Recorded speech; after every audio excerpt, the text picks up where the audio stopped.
जी sir, अगर आप यहाँ पर ध्यान देंगे तो एल फॉल्ट में हम ये जानते हैं कि आई A not I A one और आई ए टू आता है हमारे पास 1/3 1 1 1 1 अल्फा अल्फा स्क्वायर और 1 alpha square alpha I A I B I C. तो I A not I A one I A two मतलब कि आ जाएगा 1/3 1 1 1 1 alpha alpha square 1 alpha square alpha 0 I B और minus I B,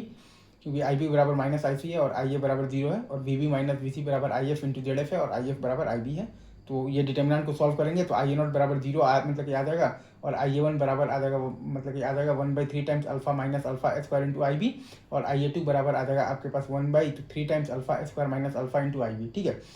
I not बराबर 0 और I one बराबर आ जाएगा आपके पास आई बी बाई रूट 3 इंटू आ जाएगा आपके पास जे कैप, और आई ए टू बराबर आ जाएगा minus I B by root 3 into आ जाएगा आपके पास जे कैप। तो आई ए टू बराबर माइनस आई ए वन है, तो आई एफ बराबर आई बी है, तो आई एफ बराबर आ जाएगा माइनस आ जाएगा आपके पास root 3 into J times I A one. तो आई एफ बराबर आ जाएगा आपके पास minus J root 3 I A one. अब अपन लिख देंगे इक्वेशन लिख देंगे तो वोल्टेज में, तो वी ए नॉट और वी ए वन और वी ए टू बराबर आ जाएगा हमारे पास 1/3 1 1 1 1 अल्फा अल्फा स्क्वायर और 1 अल्फा स्क्वायर अल्फा, और वी ए बी बी आ जाएगा हमारे पास वी सी। तो वी ए नॉट और वी ए वन और वी ए टू आ जाएगा हमारे पास, अगर आप यहाँ पर ध्यान देंगे तो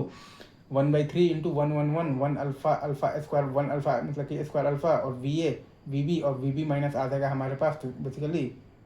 तो क्या आ जाएगा, तो आई बी इंटू आ जाएगा हमारे पास तो जेड एफ। ठीक है, तो सॉल्व करेंगे तो वी ए नॉट बराबर आ जाएगा 1/3 into V A plus 2 V B minus आ जाएगा हमारे पास आई बी इंटू आ जाएगा हमारे पास तो जेड एफ, और वी वन आ जाएगा हमारे पास 1/3 into V A minus V B minus alpha मतलब कि square into I B into आ जाएगा तो जेड एफ, और हमारे पास तो वी ए टू बराबर आ जाएगा 1/3 into V A minus V B minus alpha into I B into आ जाएगा हमारे पास जेड एफ। तो वी ए वन माइनस आ जाएगा हमारे पास तो वी ए टू बराबर तो 1/3 इंटू अल्फा माइनस आ जाएगा हमारे पास तो alpha square into I B into आ जाएगा तो जेड एफ। तो V A one minus V A two हमारे पास मतलब कि आ जाएगा, अगर आप यहाँ से वैल्यू रखिएगा